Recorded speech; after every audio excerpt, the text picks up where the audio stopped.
Et merci pour cette opportunité de pouvoir réfléchir sur nos pratiques et de pouvoir partager, s'interroger, se questionner et par le biais des réponses qu'on peut obtenir, avancer dans nos pratiques. Donc, merci encore une fois pour cette invitation à tous. Je voulais savoir si vous voyez bien mon PowerPoint, s'il vous plaît. Oui? Très bien, merci beaucoup. Donc, l'objectif de cette présentation est de parler de comment renforcer l'estime de soi chez l'apprenant de FLE, donc le français langue étrangère. Donc, ce sont évidemment quelques pistes. C'est aussi une invitation à réfléchir à des notions qu'on connaît déjà un petit peu, qu'on a pu étudier durant notre parcours. Et puis aussi, dans nos interactions avec les étudiants, nous apprenons sans cesse d'eux-mêmes.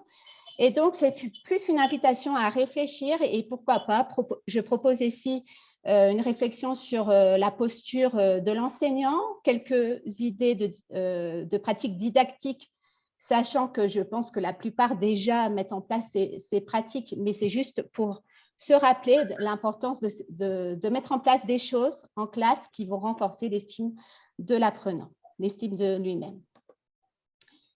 Alors, pourquoi renforcer l'estime de soi dans les apprentissages? C'est parce qu'on sait très bien qu'aucune activité cognitive ou affective ne peut être réussie sans un certain degré d'estime de soi, de confiance en soi, de croyance en soi, concernant nos capacités à réaliser avec succès cette activité. C'est à tout âge, que ce soit durant l'enfance, l'adolescence, à l'âge adulte. On est tous confrontés à un moment donné à des défis. Et ça implique donc des compétences transversales de l'ordre du savoir-être, dont la confiance en soi, l'estime en soi, et aussi un certain recul sur ce qu'on peut faire, sur ce qu'on peut nous dire pour prendre en compte ce qu'on peut apprendre de chaque expérience. Alors, dans l'estime de soi, il faut distinguer l'approche qui est liée à la cognition, c'est-à-dire celle qui nous permet de faire une description de ce qu'on peut faire, de nos savoir-faire, de nos savoir-être, et ceci sans passer par l'évaluation, c'est-à-dire sans apporter un jugement sur ce que l'on peut faire. Donc, comme le souligne Harter, il peut s'agir de compétences liées au domaine du social ou dans tout autre domaine, mais ça peut être un domaine parmi tant d'autres, c'est-à-dire que dans chaque domaine, on va pouvoir avoir une approche, une description de ce que l'on fait. Et notre estime de soi n'est pas forcément plus importante dans un domaine. Enfin, si, au contraire, elle peut être plus importante dans un domaine ou un autre. L'estime de soi peut être donc à la fois totale ou partielle. C'est donc à distinguer de l'estime de soi qui est liée aux affects. Et cette fois, on va avoir porter un jugement sur ce qu'on fait. Donc, c'est lié donc à la valeur que l'individu va s'attribuer à lui-même. C'est aussi sa capacité à définir, à analyser ses attitudes, ses sentiments et d'avoir une approche qui est à la fois positive ou négative au niveau de ses capacités, de ses caractéristiques, de ses actions ou de ses performances.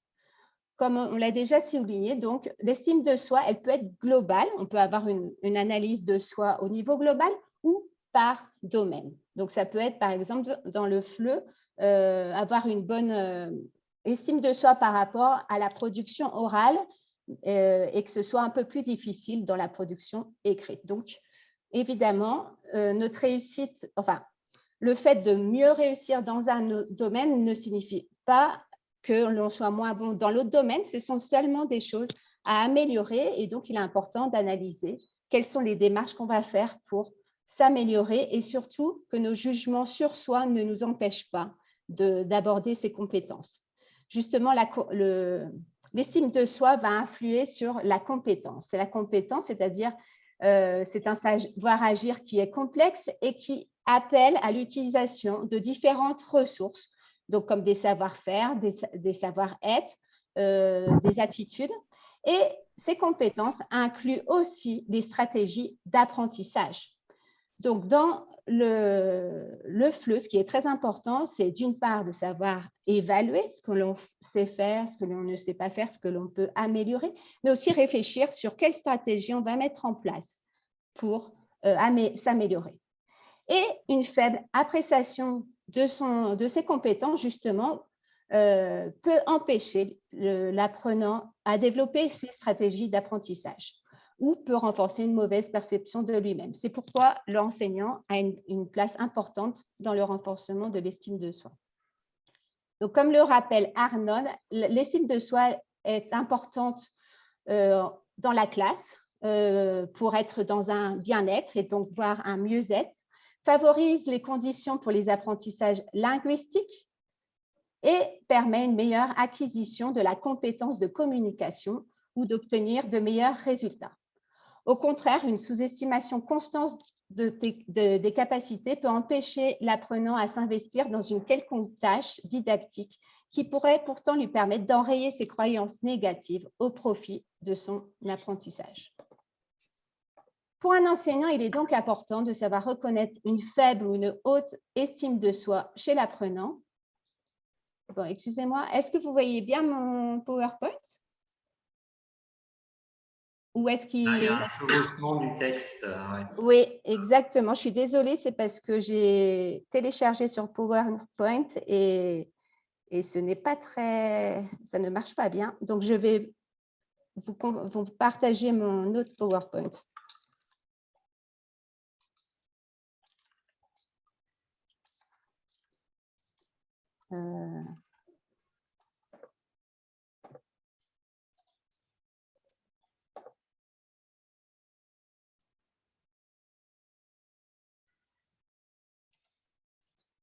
Ah, excusez-moi. Je suis désolée.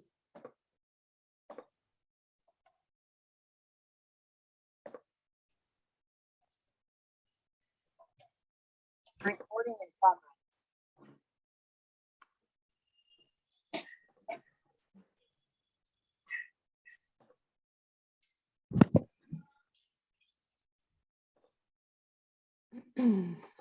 Bon, bah voilà, c'est une chose qui peut arriver en classe de français. Excusez-moi.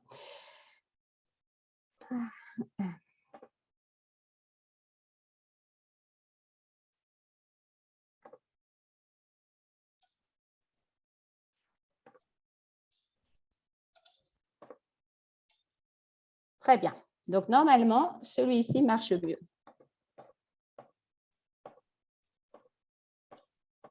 Oui. Voilà. Je suis navrée pour ce contretemps. Donc, qu'est-ce qu'il est important pour l'enseignant de langue? C'est de savoir reconnaître une faible ou une haute estime de soi chez l'apprenant, puisque une faible estime de soi peut contrecarrer donc l'exercice des compétences, mais une haute estime de soi aussi peut empêcher l'étudiant d'évaluer ses difficultés, d'accepter ses difficultés. Il est important aussi d'adopter une approche objective qui permette de souligner ces difficultés tout en valorisant les acquis et les progrès. De réguler les échanges durant les interactions en classe et de permettre à chacun d'occuper sa place dans le groupe classe. Donc, c'est plus difficile quand on est en virtuel. En présentiel, c'est plus facile de distribuer la parole à chacun. En virtuel, parfois, c'est difficile, mais il reste essentiel de permettre à chacun de prendre sa place et donc d'intervenir durant la classe et de ne pas laisser les côtés les plus timides. Favoriser en classe des activités qui vont renforcer la valorisation de soi en général et trouver la juste mesure dans sa posture pour accompagner les apprenants dans leurs apprentissages et faire face à leurs difficultés.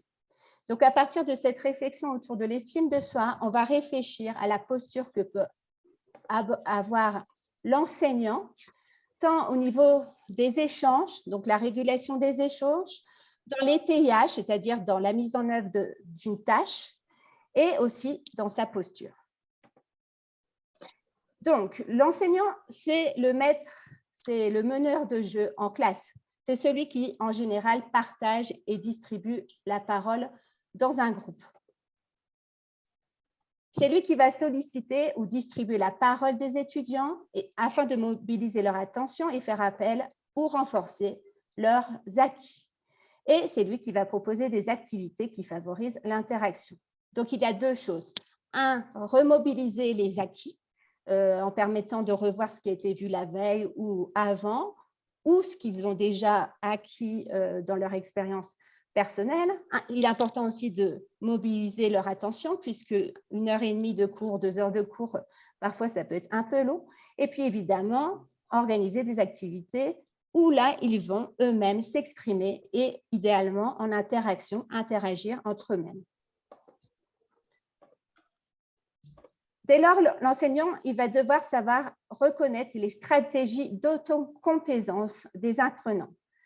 Les stratégies d'autocomplaisance, c'est parfois quand un étudiant va nous dire qu'il n'a pas fait son exercice, qu'il a oublié ou qu'il arrive en retard, ou bien il a une difficulté. Il va raconter qu'il a eu une difficulté. Il ne faut pas oublier que ça peut être aussi une manière pour l'étudiant de chercher un peu de compassion, chercher des encouragements. Et donc, en général, il va rechercher dans le groupe de l'attention et aussi une parole qui soit bienveillante. Donc, on peut avoir tendance à se dire que cette personne manque d'autonomie et de responsabilisation dans son travail autonome, mais évidemment, il faut se rappeler aussi que ce sont des stratégies parfois juste pour rechercher un peu de bienveillance. L'autre chose qui est importante en classe, c'est de fixer des règles avec les étudiants en début de cours. Alors, quand je dis fixer les règles avec les étudiants, c'est que c'est important de discuter de comment vont se dérouler les échanges et que ce ne soit pas seulement l'enseignant qui fixe les règles, mais aussi l'étudiant pour qu'il se sente partie prenante dans la définition de ces règles et qu'ils y trouvent du sens aussi. Alors évidemment, quand je parle de règles pour favoriser l'estime de soi, on va imaginer que c'est instaurer déjà un climat de confiance et de respect. Par exemple, ne pas interrompre un étudiant quand il parle, ne pas se moquer des interventions, des choses comme ça qui sont importantes pour que les étudiants se sentent bien. Et c'est quelque chose qu'il faut rappeler régulièrement. Personnellement, ça m'est arrivé là, récemment d'avoir une étudiante qui se plaigne d'un de ses collègues avec qui elle s'entend très bien, mais qui se moque très souvent de lui. Donc, c'est des choses qu'il faut aussi rappeler régulièrement, mais qu'ils soient partie prenante de ces règles et qu'ils y trouvent du sens. L'autre chose, déléguer le rôle de meneur. L'enseignant est celui qui distribue la parole, certes, mais il peut aussi céder la place. Et par exemple, c'est ce qu'on fait quand on fait la classe inversée. On va dire aux étudiants de préparer une activité avant la classe et qu'ensuite ils vont la présenter. On peut leur demander à ce moment-là que ce soit eux qui animent l'activité et donc c'est eux à ce moment-là qui vont être ceux qui vont réguler l'échange et les interactions entre les étudiants. Ceci leur permet aussi de leur donner une place dans le groupe. Enfin, favoriser l'autorégulation dans le groupe, ça ce sont dans les activités de mini-groupes quand ils travaillent en autonomie et généralement par eux-mêmes, ils s'autorégulent et se distribuent une place de leader ou celui qui va prendre des notes.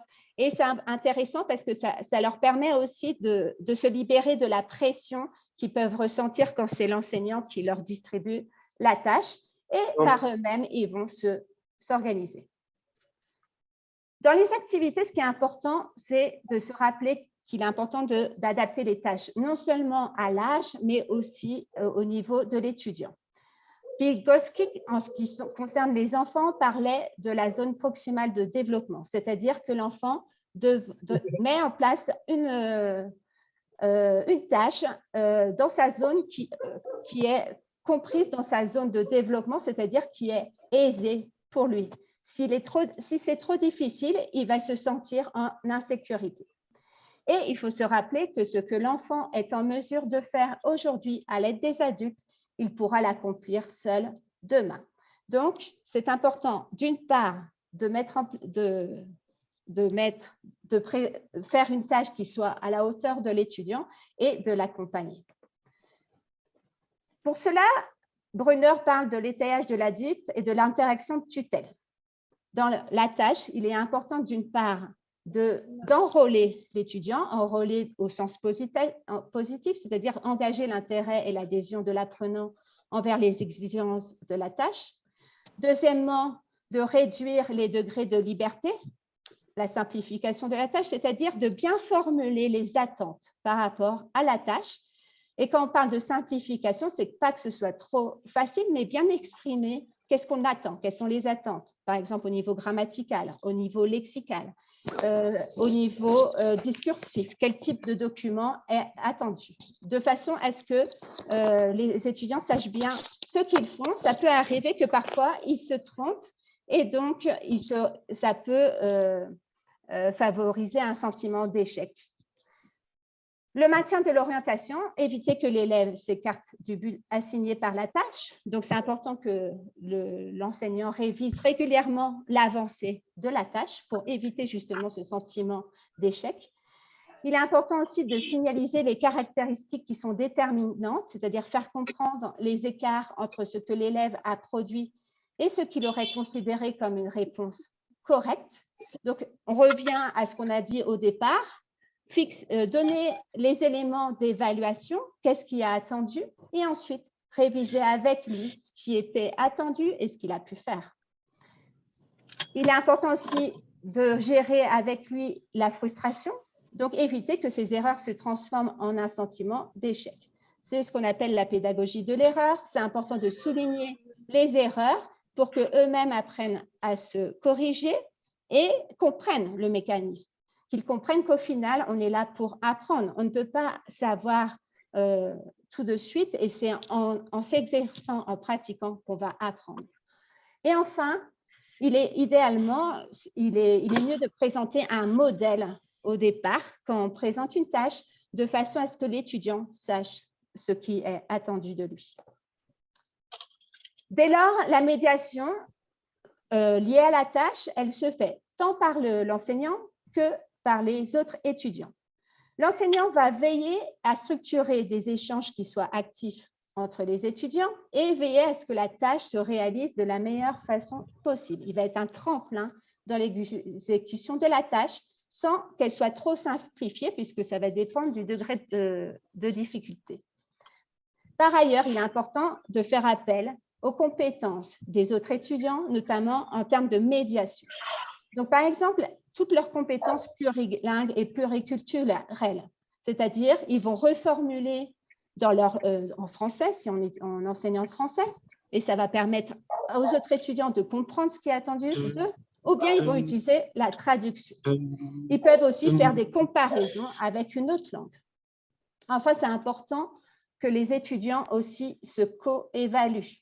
Un exercice que je fais souvent, c'est par petits groupes, chacun produit un petit texte sur le tableau et ensuite, j'inverse les groupes et chacun va apporter son regard sur le texte qui a été fait par l'autre groupe, apporter des corrections, des propositions de correction plutôt, et aussi des propositions d'amélioration. Et ça permet encore une fois de libérer l'enseignant du pouvoir, entre guillemets, qu'il a et dans le regard de l'étudiant. Et donc, de faire en sorte que l'étudiant fasse partie d'un tout. S'agissant de la posture de l'enseignant, il est important de prendre en compte le fait que nous avons des contraintes et qu'on ne peut pas toujours tout faire, malheureusement, comme on le souhaiterait, que les choses ne se passent pas toujours comme on le souhaiterait, en raison de manque de temps, parce qu'on doit suivre des programmes, et aussi parce qu'on fait face à une variété de profils d'apprenants. Ceci explique donc que les avancées au niveau des apprentissages soient très distincts, se font à des rythmes distincts. Dès lors, l'enseignant va adopter différentes postures pour permettre à chacun d'apprendre à son rythme et selon ses goûts, ses centres d'intérêt ou selon les objectifs qui sont définis. Il est important donc d'avoir une posture réflexive sur notre posture. Tout d'abord, la posture de contrôle. Ça, c'est la posture qu'on peut avoir parfois par manque de temps. Et donc, on va juste donner aux apprenants une tâche qu'ils devront exécuter sans leur permettre d'avoir une réflexion d'abord sur cette tâche et comment la réaliser. Une autre posture qu'on peut avoir qui s'appelle la posture de contre-étayage, c'est celle qui va amener l'enseignant à faire à la place de l'apprenant. Alors évidemment, on cherche à ne pas faire ça en classe. On sait très bien tous que on a été formé à suivre l'enseignement en faveur de l'action et de faire en sorte que les étudiants soient des acteurs sociaux, mais parfois, il n'est pas toujours aisé de faire comme on le souhaite et il peut arriver, sans qu'on s'en rende compte, qu'on ait une posture de contre-étayage. Ça peut être le cas, par exemple, dans la correction. Quand on demande à un étudiant de faire un essai et qu'on va apporter des corrections sans le faire réfléchir sur sa production. Une autre posture qu'on peut avoir, c'est celle d'accompagnement. Quand on est là plus comme observateur et on va offrir une aide ponctuelle, individuelle ou collective aux apprenants en fonction de la tâche et les inviter à la discussion. Donc, dans ce cas-là, on laisse plus de place aux apprenants pour qu'ils apprennent par eux-mêmes. On peut avoir aussi une posture d'enseignement. C'est celle c'est quand on va expliquer, montrer et structurer les savoirs. On peut avoir une autre posture qui est celle du lâcher-prise, où là, on laisse en autonomie les étudiants et c'est par eux-mêmes qu'ils vont apprendre. Donc, on va leur donner un thème et par eux-mêmes, ils vont essayer d'en tirer des conclusions. Ça peut être intéressant pour les responsabiliser dans leur travail. Enfin, une dernière posture qu'on peut avoir souvent, c'est quand on met en place des activités ludiques en classe en utilisant des jeux ou le théâtre, par exemple. Et là, l'étudiant apprend d'une autre manière, en s'amusant, en prenant du plaisir, mais apprend et met en œuvre ce qu'il a pu apprendre. Qu'est-ce qui est important dans toutes ces situations? C'est de se rappeler que l'étudiant doit être au centre des apprentissages, que nous sommes seulement un guide. Dès lors, qu'est-ce qui est important en conclusion de cette première partie? C'est d'avoir pour favoriser l'estime de soi, ajuster sa communication au niveau verbal et gestuel ou non verbal et faire en sorte d'avoir une attitude la plus empathique, positive, enthousiaste ou ouverte possible. Ici, je vous ai mis un vase et j'ai oublié le nom, mais c'est l'art japonais, Kintsugi, je crois.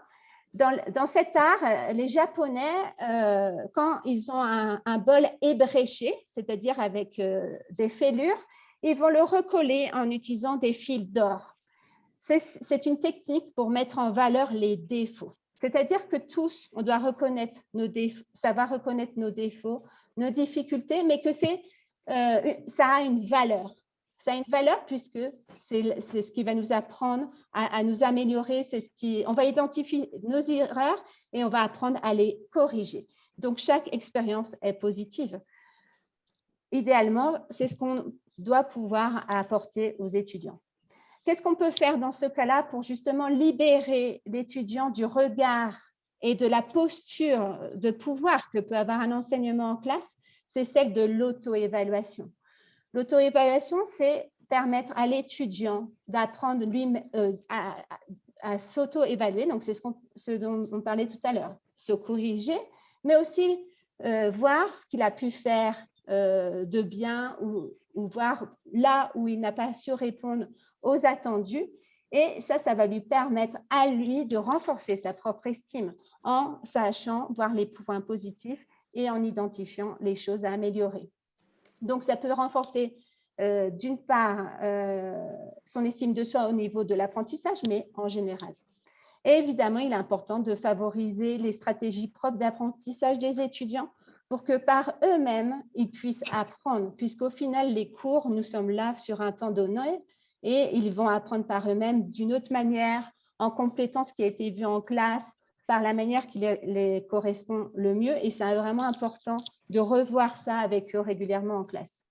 Enfin, sur l'interaction, il est important de se rappeler que parfois, on peut corriger l'orientation des réponses des apprenants et ceci peut influer ou non sur l'autonomie des étudiants. C'est-à-dire que, par exemple, on va les interrompre sur la prononciation ou sur une idée et ceci va les empêcher d'aller au bout de leur idée. Alors que finalement, ce qu'on va chercher déjà, c'est qu'ils puissent s'exprimer. Donc, c'est bien d'attendre qu'ils aient terminé de s'exprimer pour reprendre les choses point par point à la fin de la production. Donc, pour terminer sur ce point, juste l'enseignant, on se rappelle, c'est un guide qui va aider l'apprenant à se situer dans ses apprentissages et à développer ses propres outils pour agir comme acteur social. Il doit placer l'apprenant au cœur du processus d'apprentissage qui en est l'instigateur principal et en est conscient. Tout ce qui est mis en place en classe doit avoir un sens pour l'étudiant. Et parfois, ça n'a pas de sens quand on fait un jeu, par exemple. Avoir une approche, c'est important que l'enseignant ait une approche réflexive sur sa posture dans les interactions avec les élèves et dans la réalisation de la tâche, dans la résolution des problèmes qu'a pu générer la tâche, les conclusions déduites, les concepts et les savoirs développés. Pour finir, quelques outils didactiques qu'on met déjà tous en place, je pense, mais c'est important de se rappeler que ça a un impact positif au niveau cognitif et que c'est important de s'appuyer sur la créativité des étudiants, de favoriser et d'encourager l'innovation et de s'appuyer aussi sur le récit, puisque ça peut renforcer l'estime de soi et permettre la conceptualisation des savoirs. Donc, tout d'abord, la créativité. La créativité, c'est se rappeler que produire un texte, par exemple, que ce soit à l'écrit, à l'oral, on peut le faire en demandant aux étudiants de s'appuyer sur leur goût, comme par exemple ceux qui aiment la bande dessinée ou dessiner, ils peuvent raconter leur histoire sous forme d'une bande dessinée, sous forme d'une chanson. Il existe différentes formes, donc je n'en ferai pas le catalogue, puisque chacun ici a fait déjà ça, je pense, de la meilleure manière. Mais ce qui est important, c'est de savoir s'appuyer sur leur goût et donc de s'intéresser à eux, à leur centre d'intérêt et partir de leur centre d'intérêt pour créer nos activités. Ce qu'on n'a pas toujours le temps de faire. Et donc, c'est à voir comment on peut s'organiser justement pour libérer du temps, pour favoriser la créativité des étudiants. Ça permet aux étudiants de mettre en œuvre des dispositions naturelles qu'ils ont en eux-mêmes. Ça leur permet d'inventer et de créer des énoncés dans des cas thématiques qu'ils découvrent par eux-mêmes. Et que ce soit le niveau, il est toujours possible de pouvoir écrire ou s'exprimer par ces biais-là. L'autre chose, c'est l'innovation. L'innovation, c'est imaginer et donner forme à des idées, des choses, trouver des solutions inédites, originales, efficaces à des problèmes. C'est aussi pratiquer la pensée divergence. La pensée divergence, c'est voir différentes réponses possibles pour une question et beaucoup de façons possibles d'interpréter une question, de chercher des solutions qui sont multiples et non pas une seule. Donc ça, c'est une autre façon, en petit groupe, de favoriser l'estime de soi, puisque en petits groupes, ils vont pouvoir se stimuler les uns et les autres.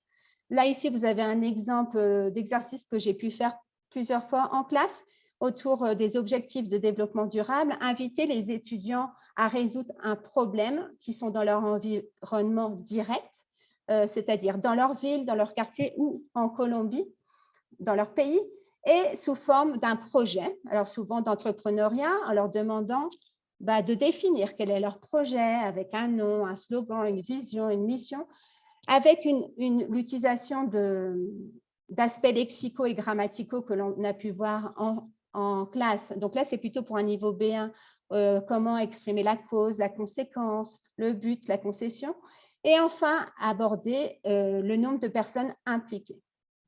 L'objectif, c'est d'en faire des acteurs du changement et comme solution aux enjeux planétaires actuels et de demain. Et à chaque fois, pour ma part, les étudiants m'ont fait des productions très originales, que ce soit sous forme d'interviews, de journal, de présentations musicales avec des chansons ou avec différents outils numériques sur Internet. Et surtout, ils ont imaginé des solutions très innovantes. Alors, en général, ils s'appuient sur ce qui existe déjà. Et en ça c'est intéressant parce qu'en Colombie, j'ai souvent constaté que parfois, on ne valorise pas assez ce qui existe ici, ce qui se fait dans ce beau pays. Il y a des choses formidables. C'est un pays très innovant. Et ils ont pu mettre en avant l'innovation dans différentes parties de Colombie. Donc, en soi, ça renforce l'estime de soi puisque ça renforce l'estime que l'on peut avoir pour sa culture et pour son environnement. Pour finir, la place du récit. Donc, ça, c'est quelque chose qu'on pratique aussi déjà, mais ici, l'objectif, c'est de rappeler l'importance de l'imaginaire.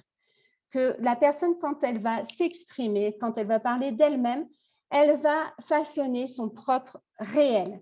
Et donc, c'est une forme d'idéation du sujet. Écrire sur soi, que ce soit de façon documentaire ou de façon imaginaire, ça permet de partager sa vision de soi, ça permet de partager ses représentations, son rapport à l'autre, son environnement d'une autre manière. Et ceci peut se faire par le biais de différents formats, comme on l'a vu, fonction des goûts, la vidéo, la photographie, le dessin, la peinture. Et ça aussi permet de renforcer l'estime de soi, puisque au final, ce qu'on connaît le mieux, c'est soi-même. Donc, quand on parle de soi-même, déjà, on se sent plus en sécurité.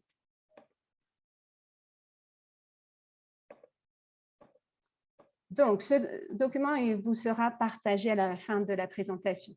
En conclusion, il est important pour l'apprenant de se recentrer sur lui-même, de pouvoir se recentrer sur lui-même, ce qui va renforcer son narcissisme, c'est-à-dire l'image de soi, l'identité du moi, l'acceptation de soi et ses caractéristiques de culture d'appartenance. Par le biais donc de l'imaginaire, il va pouvoir aussi s'évader, se décentrer d'un environnement qui parfois peut lui paraître hostile. Donc apprendre une langue, c'est aussi parfois lui permettre de se décentrer de son quotidien. Et c'est pourquoi utiliser le récit, parler de choses imaginaires peut être positif dans l'apprentissage, puisque ça lui permet à lui de se réinventer. C'est aussi un moyen de se décentrer de jugements négatifs qu'il peut porter sur lui-même ou sur son environnement. S'agissant de l'imaginaire toujours, ça lui permet de faire référence à des écrits, des connaissances littéraires qu'il peut déjà avoir, des récits mythiques ou poétiques. Par exemple, notamment à la période de l'adolescence, on peut souvent voir que les étudiants s'identifient beaucoup à des super-héros ou à des causes. Donc, s'appuyer sur ça, c'est leur permettre de parler d'eux et de renforcer leur estime de soi. Enfin, la créativité et l'innovation, c'est mettre en œuvre des compétences transversales, leur permettre de co-créer avec leurs camarades et ce qui est à la fois stimulant et valorisant. Voilà, je vous remercie pour votre attention et je suis disponible pour vos questions. Merci bien, Sophie. Et il y a effectivement une question donc, de Fernando. Dans le contexte de l'innovation, dans vos expériences d'enseignement, quelle posture a-t-elle été la plus adaptée d'après vous, selon les différents types de publics, enfants, jeunes ou adultes? Alors ça, je l'ai fait avec des jeunes adultes et il y a eu un travail qui a été fait en amont sur des exemples d'innovation en France et en Colombie. On a fait une étude comparative et ensuite, ils ont… et donc, c'est quelque chose qu'on a fait en classe. Donc, effectivement, au départ, j'avais construit une fiche pédagogique avec des activités de compréhension écrite et orale.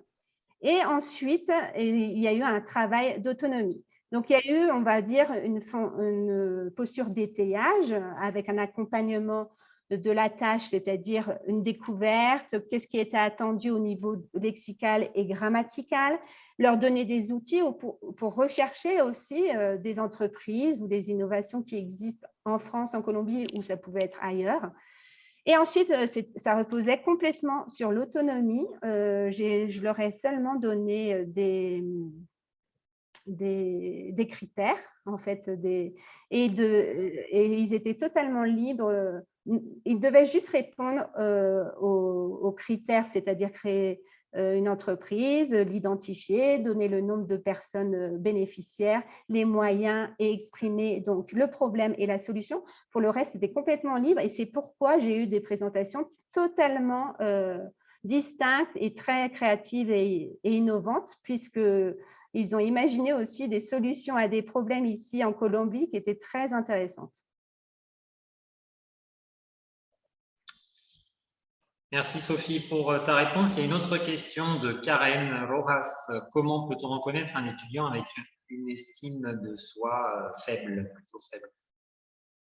Alors, en général, bon, c'est facile de dire la timidité, mais c'est plutôt dans les difficultés, à s'exprimer, des pertes de mémoire, la difficulté à faire le lien avec ce qui a été vu la veille, la difficulté à répondre de façon spontanée.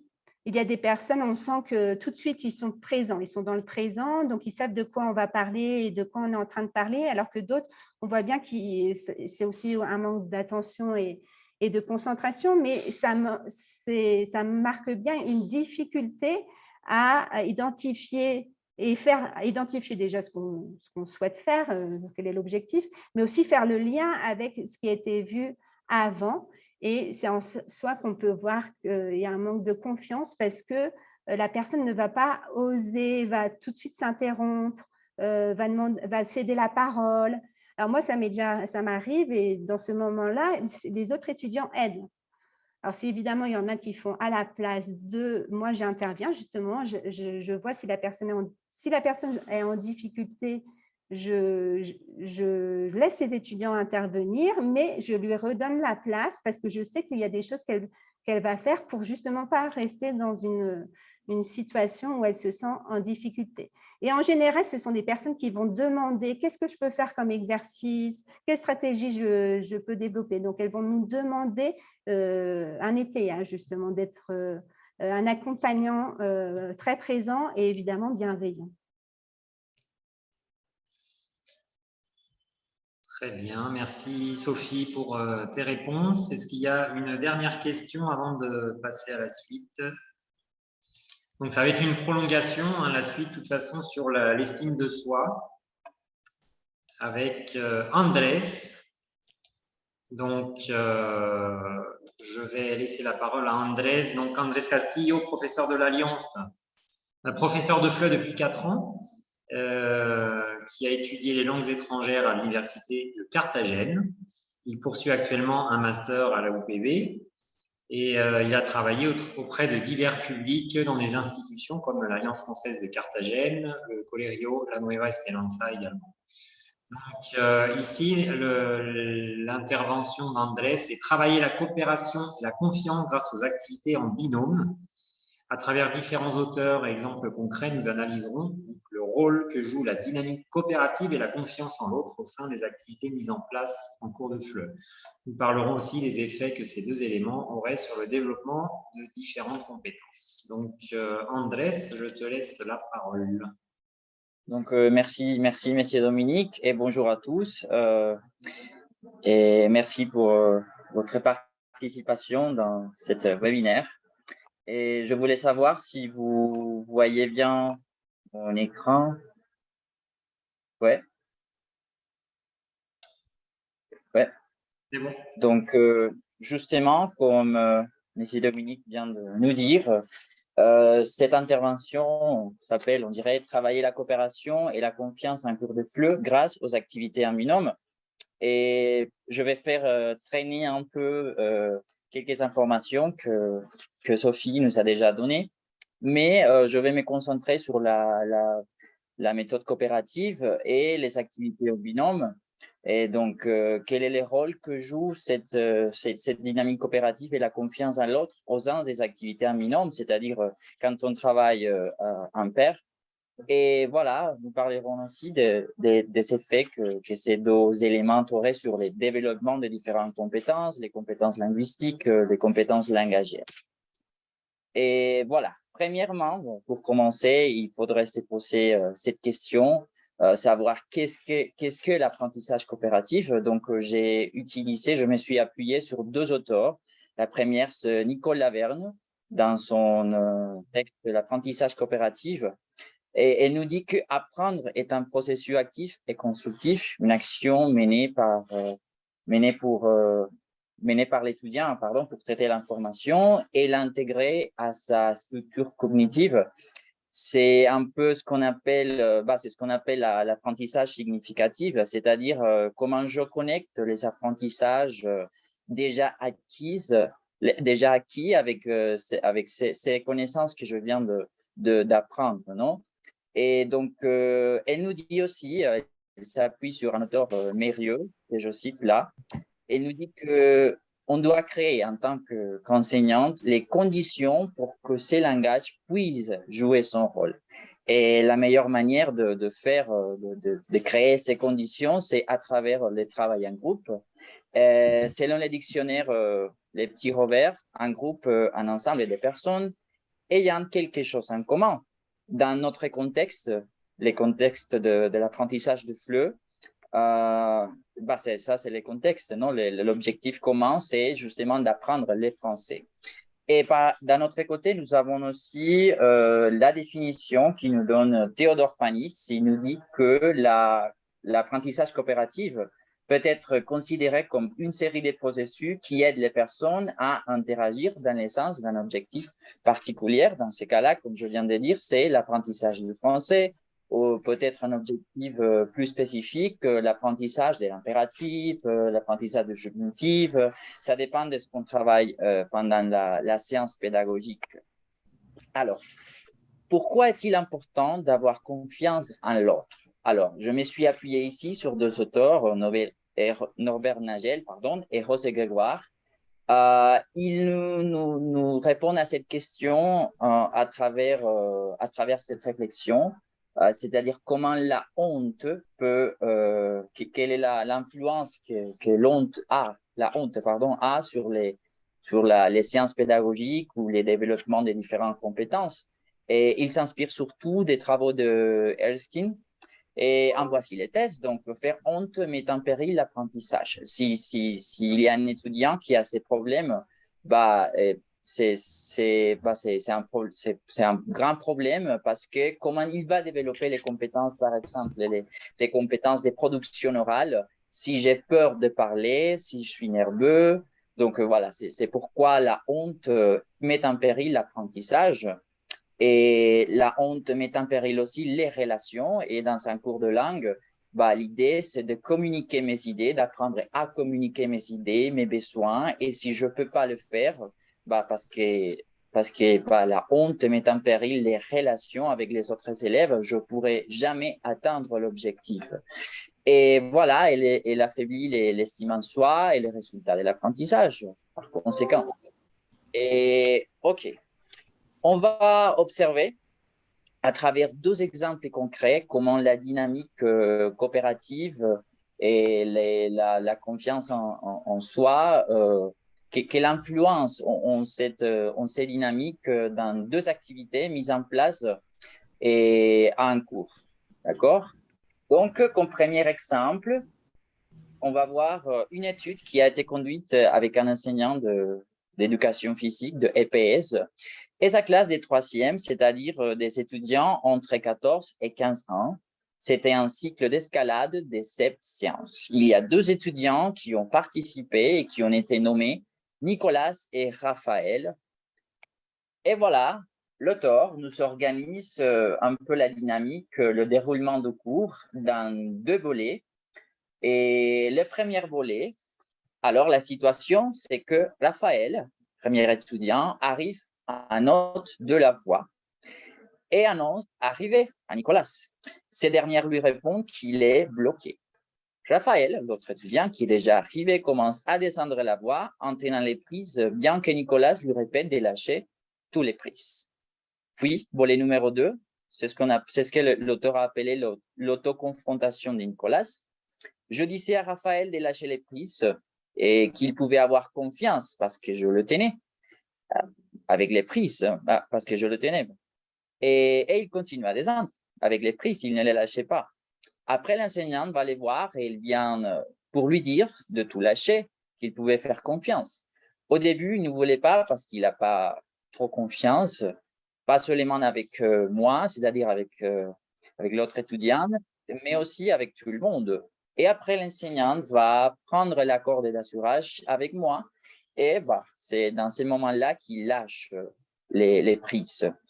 Puis, à ces moments-là, j'arrive à note de la voix, c'est l'opinion de l'autre étudiant, en prenant tous les prises parce que je n'étais pas trop rassuré avec Nicolas. Il est un peu blagueur de foi.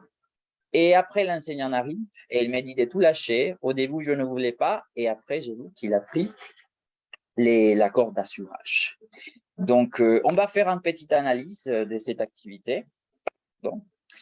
Et voilà. Donc, qu'est-ce que l'activité en binôme a permis? Alors, cette activité a été mise en place, nous explique l'auteur, parce que ça a permis aux étudiants de se rendre compte que pour atteindre l'objectif commun, c'est-à-dire arriver en haut de la voie, il fallait s'entraider en tenant la corde d'assurage en cas d'être bloqué. Parce que l'instruction du professeur a été claire. Vous devez arriver en haut de la voie, mais les deux.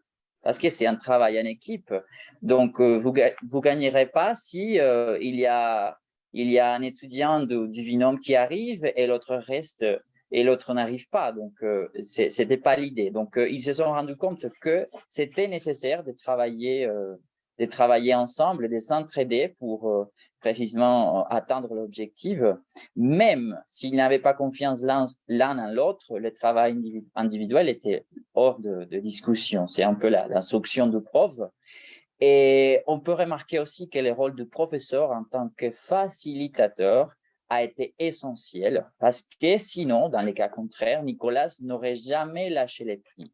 La présence du professeur a été essentielle parce que c'est lui qui a pris les cordes d'assurage et même comme ça, l'étudiant a douté de lâcher les prises, mais finalement, ça a joué un rôle très important. La présence du professeur, c'est une chose qu'on va analyser un peu plus tard aussi.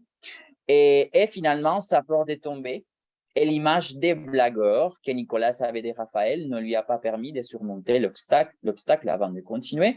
Et Sophie nous a en parlé aussi. Parfois, j'ai peur de mener une activité, de parler, de prononcer, d'écrire, de faire un exercice parce qu'il y a un étudiant en classe qui fait des blagues très souvent. Donc, c'est pourquoi j'ai peur de parler. Et cela peut interrompre ma route vers l'objectif. Alors, pour la deuxième activité, c'est une activité, l'activité en binôme numéro 2, une activité mise en place pendant un cours de FLE niveau A2, adulte, c'est à l'Alliance française de Medellín. Quel est l'objectif communicatif? L'objectif communicatif de cette activité est de donner des instructions. Et l'objectif grammatical qui est au sein de cet objectif communicatif, c'est l'impératif présent. Ils allaient apprendre l'impératif présent et le temps vissé pour cette activité a été de 15 minutes. Donc là, on peut voir une image, un exemple de comment c'est l'activité. Mais ici, je vais expliquer les déroulements et un peu les instructions. Donc, la première instruction, c'est que les apprenants doivent se mettre en binôme parce que ça, c'est l'idée de cette activité. Et ils peuvent choisir leur partenaire de manière libre, c'est-à-dire j'étais là pour indiquer quoi faire, mais c'était à eux de choisir leur partenaire.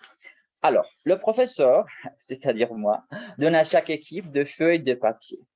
L'une d'entre elles est vierge, elle est vide, et l'autre contient les pas à pas, les instructions qu'un membre de l'équipe, un membre du binôme, devra lire pour la réalisation de l'activité. Attention, quelle que soit l'instruction, les membres du binôme ne peuvent travailler qu'avec une seule main, ayant l'autre main derrière. Comme on a vu dans cette image, les deux doivent travailler avec une seule main. Et voilà, l'objectif de l'activité était de créer un avion de papier. À la fin, il faut le jeter pour qu'il arrive aussi loin que possible et savoir quelle équipe a fait les meilleurs travaux. Ici, on peut voir notre image qui représente cette activité. Alors, ça, c'est un exemple très précis de ce qui est une activité en binôme parce que le travail individuel ici, quand même, est hors de discussion. Ils doivent travailler les deux pour atteindre l'objectif. Alors, quelques observations, une information que j'ai remarquée pendant la réalisation de l'activité. Donc, 3 binômes, parce qu'il y en avait 5 binômes. 3 binômes se sont formés par des étudiants ayant un certain degré de confiance. Ils se connaissaient déjà. Donc, je vais travailler avec toi et on va l'appeler ici les équipes A. Les autres binômes qui seront ici, les équipes B, ont été formées par les étudiants restants, c'est-à-dire les étudiants qui n'avaient pas d'autre choix. C'est-à-dire, ils sont déjà ensemble, donc est-ce qu'on travaille? Et le rôle du professeur, quand même, dans cette activité, est resté en retraite durant l'activité, c'est-à-dire, je laissais de choisir leur groupe. Ça, c'est l'instruction, donc c'est à vous de vous débarrasser, de faire l'activité. Donc, les équipes B ont pris plus de 15 minutes. Rappelons-nous que le temps lycée a été 15 minutes pour l'activité. Et les équipes B ont pris plus de ce temps pour atteindre l'objectif, c'est-à-dire créer l'avion de papier, tandis que les équipes A ont pris entre 8 et 10 minutes environ, c'est-à-dire les équipes qui se connaissaient déjà, les personnes qui se connaissaient déjà, et ils ont travaillé de manière plus rapide. Donc là, on voit que la confiance a joué un rôle très important. Ils se comprenaient, ils s'entendaient avec l'autre étudiant. On va analyser un peu cette activité. Donc, l'effet de mieux connaître les compétences et les attitudes de leurs partenaires a contribué à la réussite de l'équipe. C'est-à-dire, comme il y avait une autre feuille contenant les instructions de l'activité, et j'ai vu comment ils ont divisé le travail. C'est-à-dire, comme tu as une bonne prononciation, c'est à toi de lire les instructions. D'accord? Donc, je connais que mon camarade de classe a une bonne prononciation ou qu'il a un bon niveau de français. Donc, c'est à lui de lire. On peut se diviser les travaux, non? Et je sais que toi, tu fais des bons travaux manuels. Donc, c'est à toi de m'aider un peu plus avec la feuille de papier dans la création de l'avion. Donc, c'est très important. Ça a été essentiel. Ils connaissaient leurs partenaires. Donc, ça a contribué à la réussite de l'activité. Alors, d'un autre côté, les équipes B, qui ont pris plus de 15 minutes pour atteindre l'objectif, avançaient plus rapidement quand les professeurs passaient pour vérifier. Parfois, ils avaient des moments de blocage, c'est-à-dire ils ne faisaient rien. Ils se regardaient dans les yeux, mais ils ne savaient pas quoi faire. Et quand les professeurs passaient pour vérifier l'activité, qu'est-ce que vous faites, comment ça va l'activité, est-ce que vous avancez? C'est comme ça qu'ils pouvaient progresser dans l'activité. Donc, une autre fois, on dirait que le rôle du professeur a été essentiel donc, en tant que facilitateur, mais aussi, c'est très important de dire aux étudiants, c'est une manière de dire aux étudiants, donc, je suis là pour vous aider. Il faut que les étudiants se sentent à l'aise. Donc, la présence du professeur dans ces cas-là a été essentielle. Et finalement, quelques élèves, surtout des équipes B, ont présenté un peu la frustration pour ne pas avoir pu utiliser l'autre main. Autrement dit, quand ils se sont rendus compte que leur réussite dépendait aussi de leur partenaire, ça c'est une situation qui arrive, peut-être que je fasse bien mon travail, mais l'autre personne a des difficultés. Donc là, on peut voir que les étudiants ont un peu la frustration par rapport à l'activité. Et ça, on va aussi en parler un peu plus tard. Alors, ici, une question très importante. Pourquoi travailler en binôme ou de manière coopérative les deux activités précédentes? Pourquoi le binôme? Pourquoi j'ai décidé ou pourquoi l'autre prof a décidé de travailler en binôme? Alors, parce que cette forme coopérative de travailler les cours de français ont des atouts. Et les premiers atouts, ce sont les atouts sociaux. Moi, je me suis appuyé aussi sur l'auteur Paul Laverne. Elle nous dit que l'apprentissage coopératif contribuera au développement des habiletés relationnelles et à l'établissement des relations interpersonnelles positives.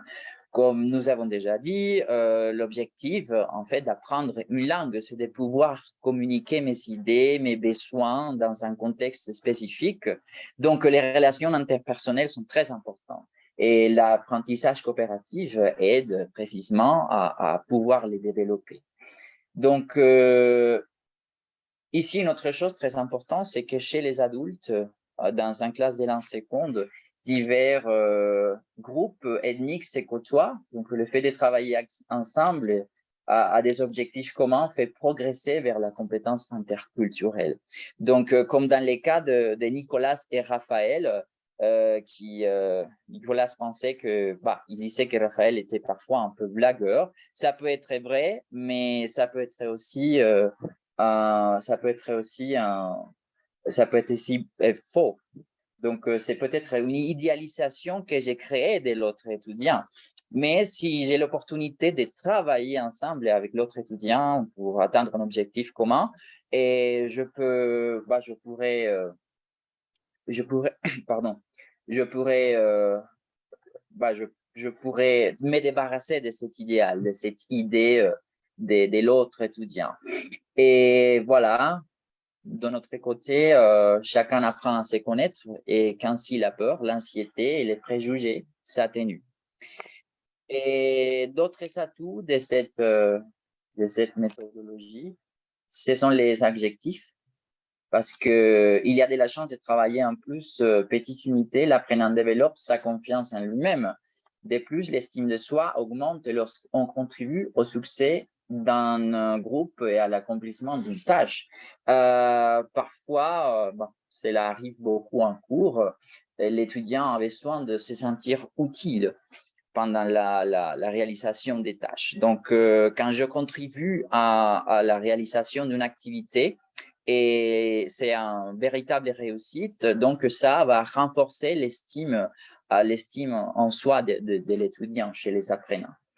Et on doit se rappeler que la classe est un lieu spécialisé pour le développement aussi des compétences langagières, ce qui sous-entend que les interactions enseignant-apprenant et apprenant-apprenant doivent être valorisées. Donc, ce type d'activité nous permet de favoriser ce type de relations, ce type des relations étudiant-étudiant, enseignant-apprenant. Et les deux doivent être valorisés parce que parfois, parfois on se concentre trop sur l'interaction apprenant-enseignant et ça ne permet pas d'apprendre, d'observer pendant la classe d'autres centres d'intérêt, d'apprendre parce que chacun peut contribuer de manière différente selon leur intérêt à la classe, à une classe de français. Donc ça, c'est très important aussi. Et voilà. Et finalement, cette partie, donc, nous avons quelques conclusions, quelques thèses. Donc, la première, que j'ai déjà mentionnée, c'est le rôle du professeur. Donc, même si le professeur, dans ce type d'activité, doit refuser d'assumer la tâche de direction, parce que c'est l'étudiant dans ce type de pédagogie qui doit être le centre de la classe, c'est l'étudiant qui va faire, c'est l'étudiant qui va mener les activités. Et on a remarqué dans les deux exemples que le rôle du professeur a été essentiel. Pour les cas de l'activité du cycle d'escalade, si le professeur, c'est le professeur qui arrive pour lui dire à l'autre étudiant, tout va bien se passer parce que je suis là pour m'assurer que les choses puissent marcher. Je suis là pour vous dire que tu peux faire l'activité, qu'il n'y a pas de risque, quoi. Et aussi, pour l'autre activité, on a remarqué que quand les professeurs passaient, les étudiants, de cette manière, pouvaient progresser. C'était aussi une manière de dire aux élèves, je suis là, même si ton camarade, si tu t'entends bien avec ton camarade, je suis là comme un facilitateur. Si tu as des questions, si tu as des difficultés pour avancer, si tu as de la frustration. Et voilà. OK.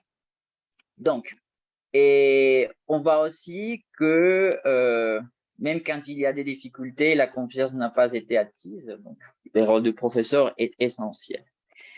Et alors, briser la glace, ça c'est aussi très important parce que pour travailler en binôme, il faut connaître les personnes avec lesquelles je vais travailler, connaître leur centre d'intérêt, connaître leurs compétences, quels sont les centres d'intérêt, les compétences de ces étudiants avec lesquels je vais travailler. Et ça, c'est fondamental parce que c'est de cette manière que je saurai comment je peux contribuer à mon équipe. Si je sais que mon camarade, la personne avec qui je vais travailler, c'est une personne qui lit beaucoup, peut-être qu'il ait une bonne compréhension de une bonne compréhension des écrits, c'est-à-dire je peux m'appuyer sur lui pour atteindre un objectif, pour répondre aux questions, pour faire une activité indiquée par le professeur. Et de cette manière, comme je connais mes compétences aussi, je pourrais dire, OK, tu vas m'aider avec la compréhension des écrits, alors que comme je suis, j'ai une bonne prononciation, je pourrais t'aider avec la partie des productions orales. Donc, il est important que l'étudiant, compte tenu de ses aptitudes, puisse se poser les questions, comment peut-on atteindre l'objectif commun? Quelle sera ma contribution et quelle sera la contribution de mon camarade pour atteindre cet objectif? Et pour cela, il faut briser la glace. Il faut que les étudiants se connaissent. Et ici, j'ai mis un petit code QR. Je pense que, voilà. Là, vous pouvez de toute façon, je vais le coller sur le chat. Et ça, c'est une série des activités proposées par l'Institut français, une mallette pédagogique. Si vous me permettez, je vous montre des activités brise-glace qui sont très importantes au début des classes ou à chaque fois qu'un professeur identifie qu'il y a un problème de confiance ou que les étudiants ne se sentent pas à l'aise. Exemple, ici, ça c'est pour tous les niveaux, sauf les débutants complets. Ici, cette activité que j'ai mis aussi en place pendant quelques séances pédagogiques, c'est une activité qui s'appelle « Trouver quelqu'un qui ». Donc, on peut distribuer une feuille à chaque élève, les élèves se déplacent pour parler aux autres et trouver des élèves qui font les activités notées. Et c'est-à-dire, si sur la feuille, il y a l'activité la natation, je vais essayer de trouver un autre étudiant un étudiant qui pratique la natation. Donc, comme ça, je vais connaître les centres d'intérêt des autres apprenants et je vais aussi savoir quelles sont les compétences de l'autre. Si jamais il faut faire une activité qui me demande de bouger, il y a un étudiant qui est habitué à ce type d'activité, il y a un étudiant qui est sportif, je peux m'appuyer sur lui pour atteindre l'objectif. Et cela fonctionne beaucoup avec les enfants. Et voilà, ici, il y a un autre exemple, les questionnaires. Donc, on peut distribuer un questionnaire par élève et un groupe des deux. C'est une activité qu'on peut faire en binôme. Les élèves se posent mutuellement des questions, leur permettant de répondre au questionnaire. Ils présenteront ensuite leur partenaire à la classe.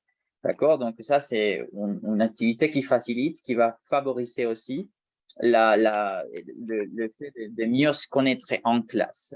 D'accord? Voilà. Là, vous pouvez scanner les codes pour y accéder et aux activités proposées pour briser la glace. Je vous ai dit, je vais aussi le coller à la fin sur les chats de Zoom.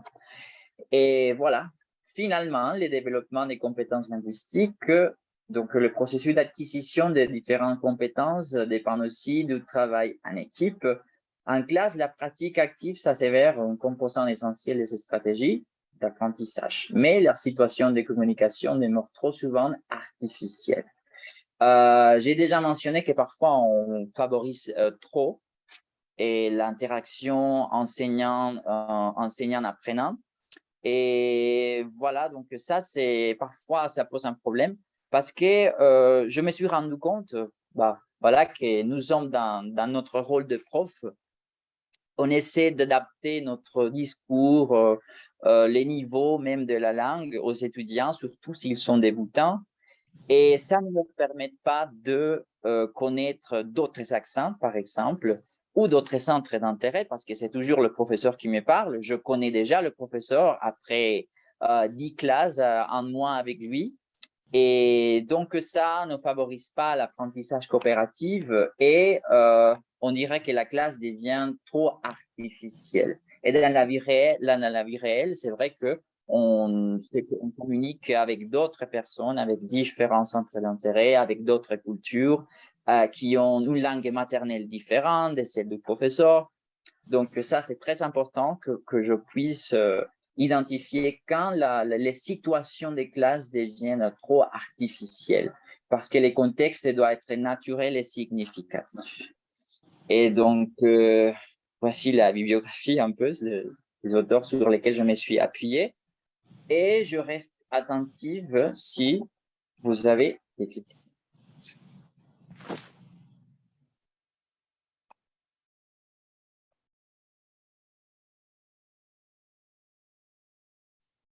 Voilà. Merci bien, Andrés. Donc oui, effectivement, je ne sais pas s'il y a des questions que vous pouvez poser dans le chat ou même intervenir, lever la main. Je viens donc de vous partager dans le chat la présentation d'Andrés. Et voilà. Et aussi les codes, je vais partager les codes pour que vous puissiez avoir des idées, des activités pour briser la glace. Très bien. Voilà, bon, merci bien Andrés. Alors maintenant, on va prendre un peu de recul puisqu'on va revisualiser la personne dans son entier avec différentes dimensions. Donc, 3 conditions pour optimiser l'enseignement-apprentissage avec Denis Rodriguez, donc, qui est enseignant de FLE depuis plus de 15 ans et auteur également, titulaire d'un master en sciences de l'éducation, mention curriculum, et d'un master 2 en didactique du FLE spécialité langage, culture et société en milieu plurilingue. Il est créateur de la Fondation Tour de la Francophonie, organisatrice de plusieurs événements culturels et intervenant lors de congrès nationaux et internationaux en matière de didactique du FLE et d'éducation, et créateur des Instagram Neurodenis et Oido Virtual. Voilà. Et donc, Denis, je te laisse la parole sur les différentes dimensions lesquelles tu vas nous parler maintenant. C'est parti, je te laisse la parole. Merci Dominique. Et voilà.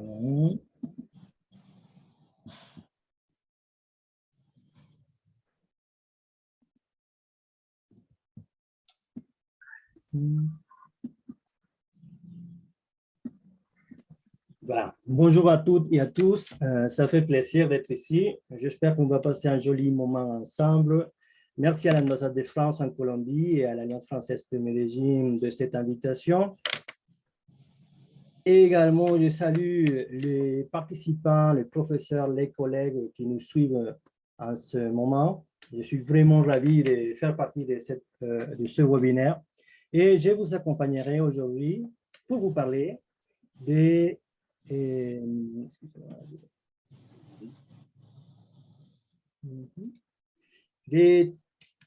3 conditions nécessaires pour optimiser l'enseignement et l'apprentissage.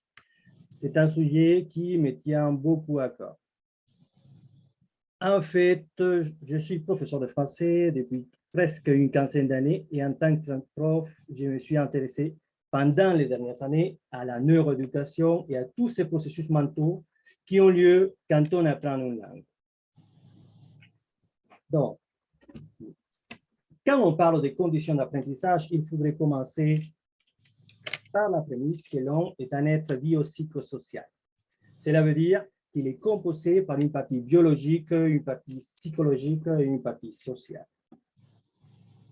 Mais, avant de continuer mon intervention, je voudrais me servir d'un syllogisme qui nous permettra de réfléchir et de raisonner logiquement par rapport à la thématique que je vous présente. D'un côté, notre prémisse majeure est que l'enseignement qui se sert consciemment des processus biopsychosociaux produit des apprentissages plus significatifs et plus conscients, car on apprend avec le corps, l'esprit et la société. D'autre côté, notre prémisse mineure est que l'enseignement actuel ne se sert pas des connaissances biopsychosociales pour produire des apprentissages. En effet, l'enseignement actuel transmet seulement des contenus et demande ces contenus dans les examens.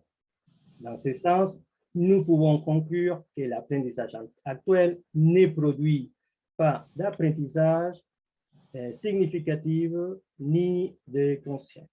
Donc, son effectivité se produit par répétition ou c'est un produit du hasard. Attention, quand je dis significatif, je veux dire clair, marquant et expressif. Je ne vous parle pas de sphère ni de son apprentissage significatif. Maintenant, voilà une vue d'ensemble des sujets dont je vais vous parler. D'abord, je voudrais vous aborder brièvement les sujets des neurosciences. Ensuite, je parlerai des habitudes atomiques, une expression proposée par James Clear, un auteur américain.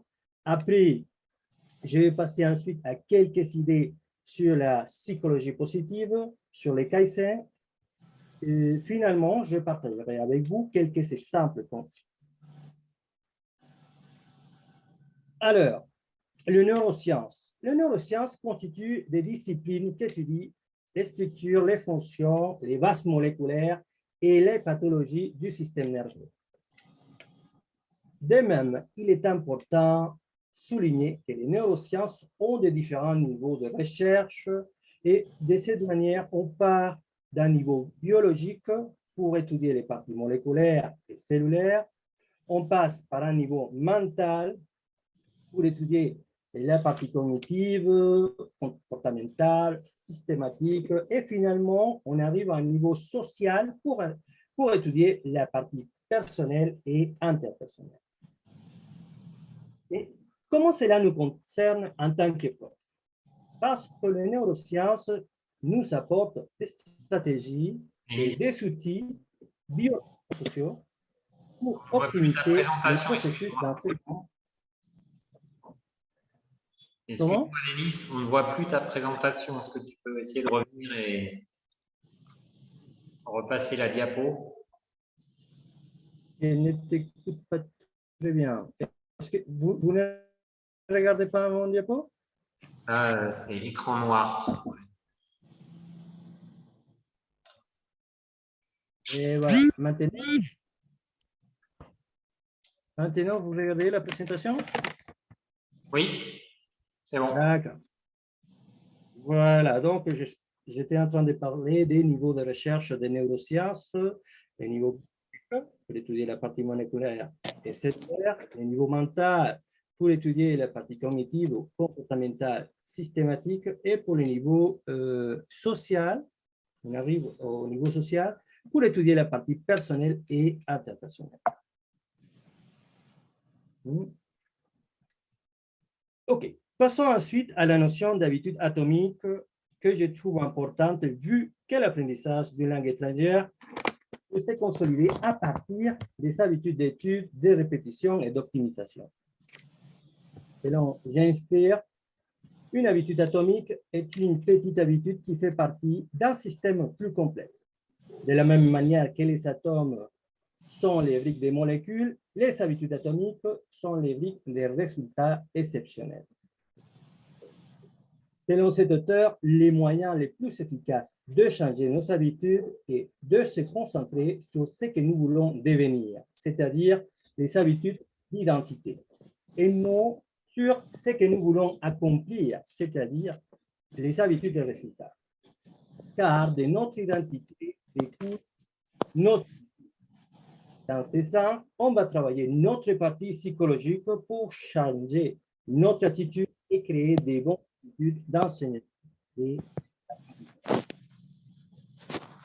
Sur quelques diapos, vous verrez un code QR où vous aimerez connaître en plus sur les différents aspects traités dans mon intervention. Ici, je vous montre par exemple le code QR d'une vidéo portant sur le sujet des habitudes atomiques. Penchons-nous maintenant sur la psychologie positive. Et qu'est-ce que la psychologie positive? C'est en fait l'étude des conditions, des processus qui contribuent à l'épanouissement ou au fonctionnement optimal des gens, des groupes et des institutions. La psychologie positive a été créée par Martin Seligman, ex-président de l'APA, Association de psychologie américaine, pendant l'an 2000.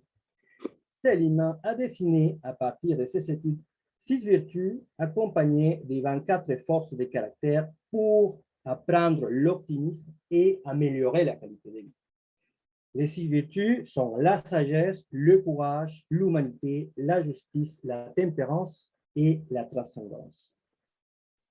La psychologie positive va nous servir d'avoir un contrôle sur notre comportement émotionnel plus conscient qui favorise le processus d'acquisition de la langue en évitant les blocages, la honte de s'exprimer à l'oral et à l'écrit, et elle va nous servir pour corriger les problèmes de fossilisation. J'aimerais maintenant parler de Kaizen. On pourrait utiliser les outils de la méthodologie Kaizen pour développer un processus d'enseignement plus clair en éliminant tous les éléments physiques et psychologiques qui ne sont pas nécessaires pour l'acquisition d'une langue étrangère. Mais qu'est-ce que les Kaizen? Les Kaizen, c'est un terme japonais formé par deux mots, Kai, qui veut dire changement, et Sen, qui veut dire bon. Bon. Le terme Kaizen est utilisé pour désigner l'amélioration continue au sein d'une entreprise qui nécessite l'implication de tous les acteurs. Nous pouvons voir que le Kaizen est basiquement structuré en 5 étapes. La première étape, c'est dit, c'est trier, c'est-à-dire mettre de côté tout ce qui n'est pas nécessaire et l'éliminer. La deuxième étape, c'est ton qui signifie ranger. Ici, tout ce qui a été jugé nécessaire est mis en ordre pour être facilement accessible. La troisième étape, seiso, signifie nettoyer, tout nettoyer. Les outils, le place de travail, les débris et éliminer les causes. Et la quatrième étape, c'est signifie systématiser. Et ici, on fait du nettoyage et on vérifie toute la procédure de routine. Et finalement, la cinquième étape, Shitsuke, qui signifie standardiser, c'est-à-dire standardiser les 4 règles précédentes pour en faire un processus sans fin et propice à l'amélioration.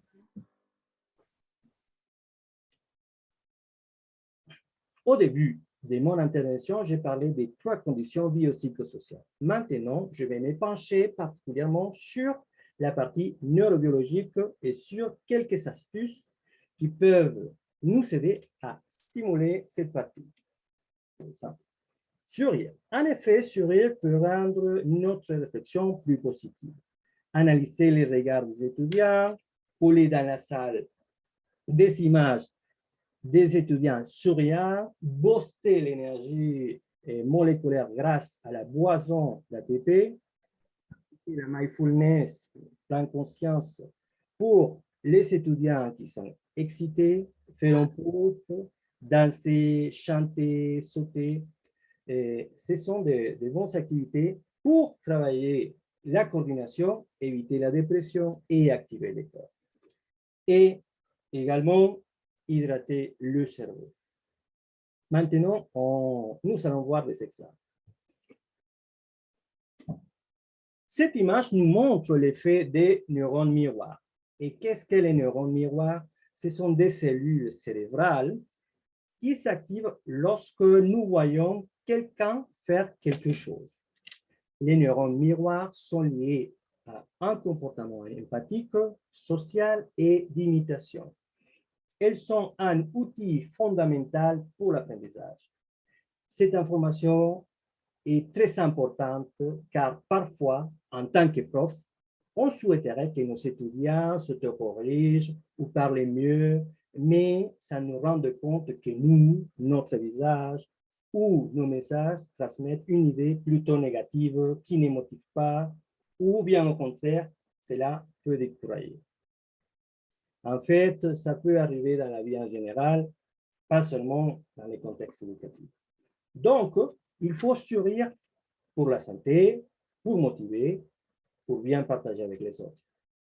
Ce sont les 3 parties dont on parle. Bio, santé, psychomotivation et sociale, bien partagées.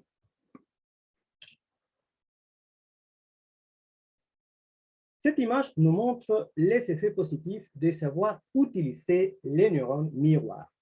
Un professeur espagnol a collé des images des étudiants en train de sourire à côté du tableau. Il leur a dit de mettre le sourire douchant.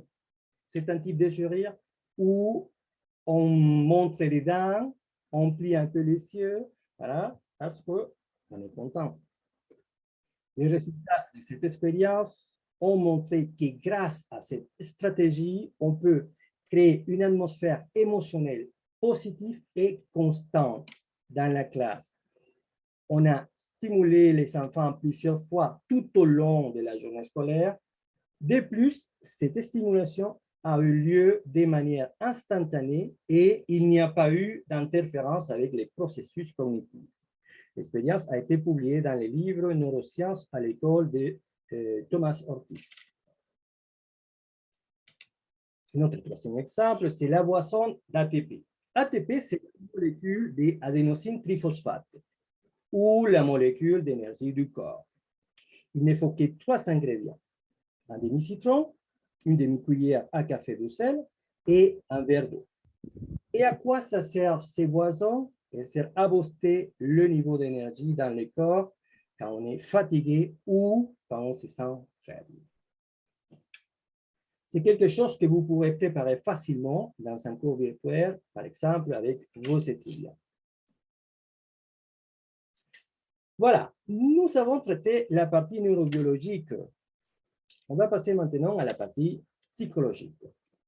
Pour stimuler notre partie psychologique, je vous propose de faire du storytelling pour attirer l'attention des étudiants, travailler les 3 cerveaux en classe avec une routine des émotions et des travaux logiques.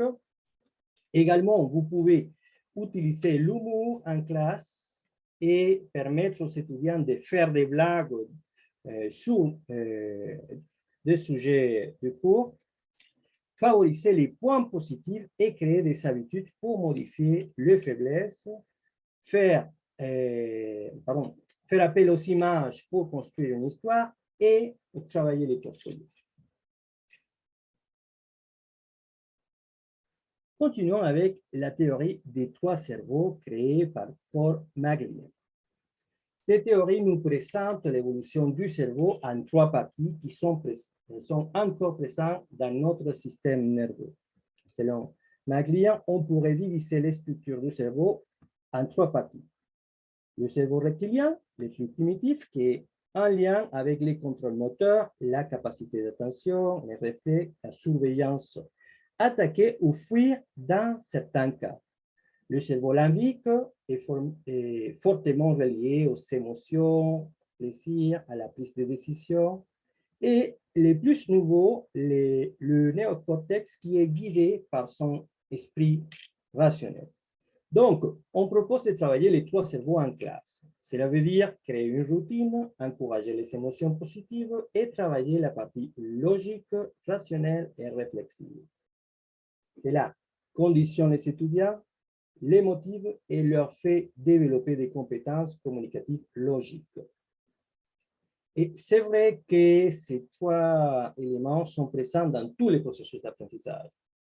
Tous les processus ont une routine, une séquence, une émotion et un raisonnement. Mais l'idée est de devenir plus conscient de ces éléments et les optimiser. Cela veut dire optimiser la routine, mieux gérer les émotions et les diriger vers les résultats positifs et développer les processus rationnels pour la résolution des problèmes communicatifs. Passons au type suivant. Utiliser l'humour en classe. L'humour est parfait pour travailler la créativité, la réflexion, la motivation et avoir une ambiance de classe plus confortable pour apprendre. Une ambiance où l'on pourrait se moquer des fautes car on sait qu'on pourra les surmonter. Contrairement à une ambiance négative où les professeurs râlent, découragent ou s'adressent aux étudiants de manière blessante. Moi, je pense que si on veut optimiser l'enseignement, il faut transmettre de la confiance et un bon humour à l'étudiant. Une autre stratégie est de créer des histoires à partir d'une image. Comme vous le savez, une image vaut 1000 mots. Voici quelques exemples pour travailler la production orale et la grammaire à partir des images. Dans cette image, on va faire des hypothèses à partir d'une image coupée, une photo coupée, et une question. Non? Et à la fin, on pourrait afficher aussi une réponse alternative. Par exemple, ou ici, mes amis, nous pouvons travailler et on peut diriger la réponse en utilisant la grammaire. Là, répondez au plus que parfait. Regarde. Okay. Nous avons dit comment stimuler notre partie neurobiologique et notre partie psychologique. Voyons maintenant comment stimuler notre partie sociale. Développer notre partie sociale nous permet de mieux partager avec les autres. Partager, c'est la raison d'apprendre une langue étrangère. Communiquer nos valeurs et nos défauts. Bâtir des ponts communicatifs entre les cultures, cela nous rend humains. Donc, je vous propose d'utiliser les apprentissages multiples. De même, on peut nommer un leader de groupe qui change chaque semaine, expliquer la culture nationale en langue étrangère et vice-versa, pour comprendre les différences et les similitudes entre elles, créer des événements transdisciplinaires, utiliser l'ikigai pour se présenter, utiliser la méthodologie des 6 chapeaux pour la réflexion d'Edouard Deveau. Regardons quelques exemples plus concrets. Créer des événements transdisciplinaires pour montrer les bons travaux des étudiants. Pour se sentir à l'aise, les étudiants doivent montrer ce qu'ils ont appris sans peur. Donc, il faut montrer leurs progrès et aussi leurs fautes pour qu'ils sachent que les fautes sont partie de leur processus d'apprentissage et puissent ainsi surmonter la peur à l'erreur. En effet, le fait de reconnaître les fautes est le premier pas pour s'autocorriger et pour optimiser son apprentissage. Dans cette expérience, mes étudiants ont fait beaucoup de fautes, mais ils ont travaillé la production écrite et ils ont continué à leur apprentissage. Je n'ai pas frustré leur expression par l'orthographe ni par la grammaire. Bien sûr que j'ai fait des corrections, mais je les ai faites en faisant attention à ne pas les décourager.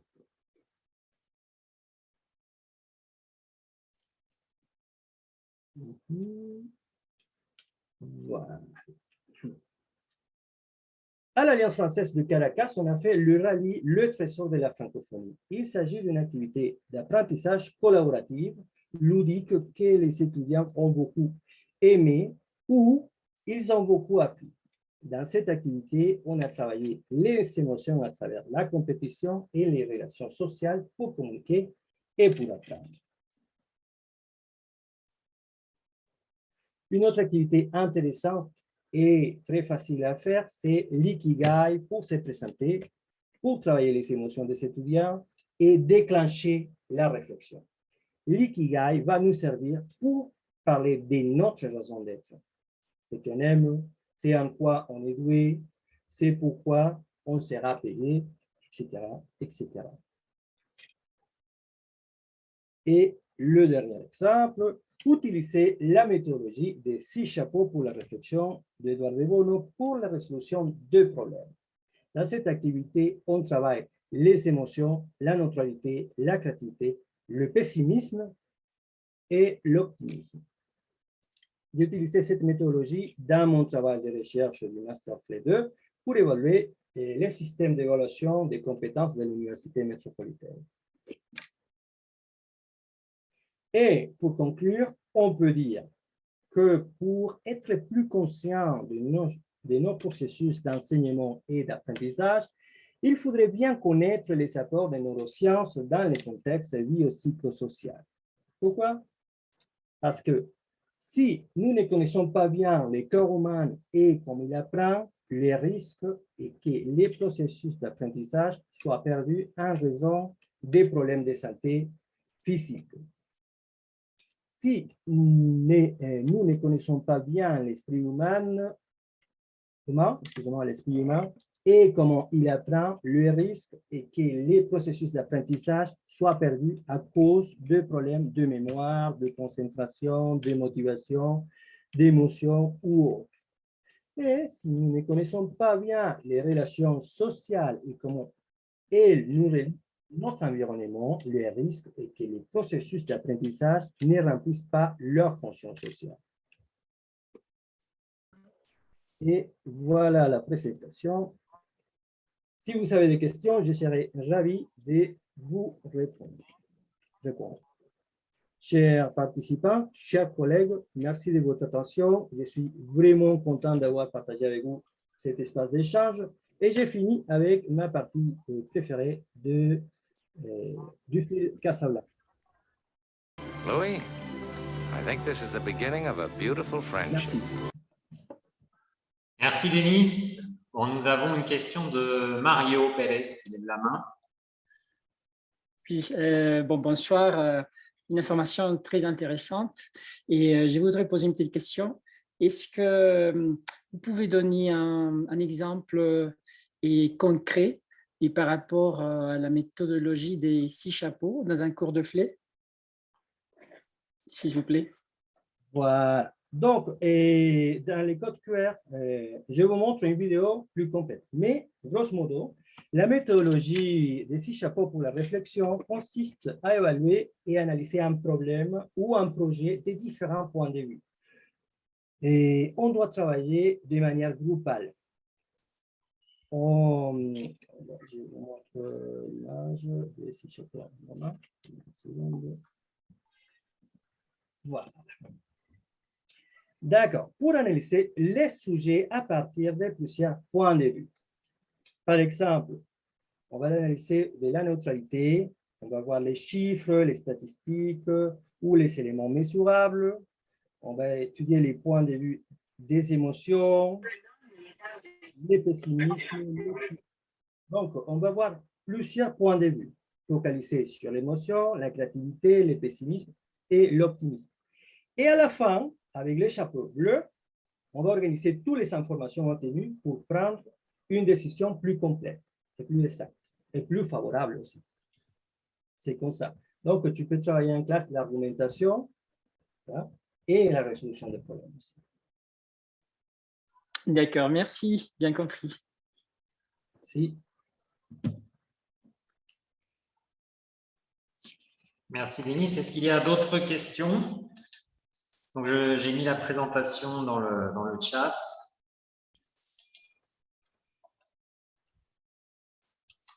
Et j'en profite également pour vous remettre donc un lien avec menant à l'enquête de satisfaction sur le webinaire, ainsi que un lien vers l'inscription au séminaire. Voilà. Est-ce qu'il y a donc d'autres questions sur… Il y a une question de Neftali Sierra dans le chat. Oui. Merci, Sophie. Une question en ce qui concerne la psychologie positive. Comment pouvons-nous utiliser la psychologie positive en classe? C'est une excellente question. Voilà, la psychologie positive nous permet de faire plusieurs activités pour travailler l'optimisme en classe. Par exemple, il faut savoir qu'une pensée négative, 3 fois, attention à cela, une pensée négative, c'est 3 fois plus forte qu'une pensée positive. Donc, quand on sait cela, on sait que par chaque idée négative, on doit exprimer, qu'on exprime pendant la classe, justement, pour chaque idée négative qu'on exprime dans la classe, on devra exprimer 5, 6 ou 10 idées positives pour annuler l'idée négative et déclencher les émotions positives en classe. Peut-être, vous avez beaucoup de souvenirs négatifs des profs. Voilà. Et ces souvenirs sont plus clairs que les souvenirs positifs. C'est à cause de cela. Une pensée négative, c'est 3 fois plus fort. Et dans la famille, dans les relations, c'est plus fort parce qu'une pensée négative ou une phrase négative, c'est 100 fois plus fort qu'une phrase positive. Donc, il faut faire attention à ce qu'on dit en classe.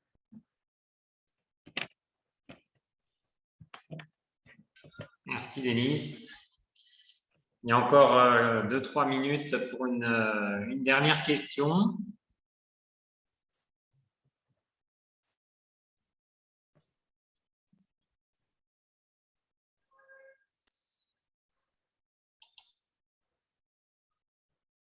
Voilà, donc Estali est impressionnée par la réponse. Voilà.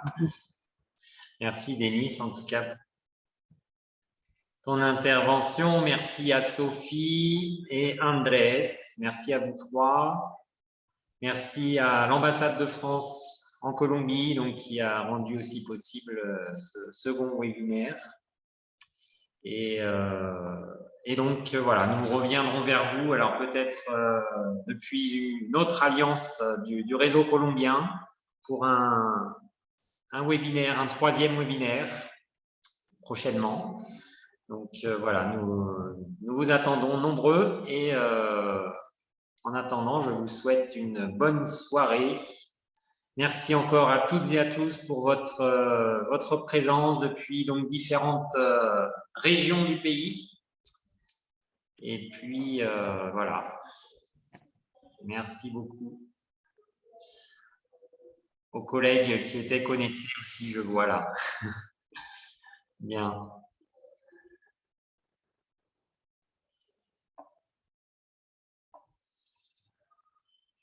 Les remerciements. Merci à tous, à toutes. Merci les participants, merci Dominique, les collègues. Merci à tous. Mes amis.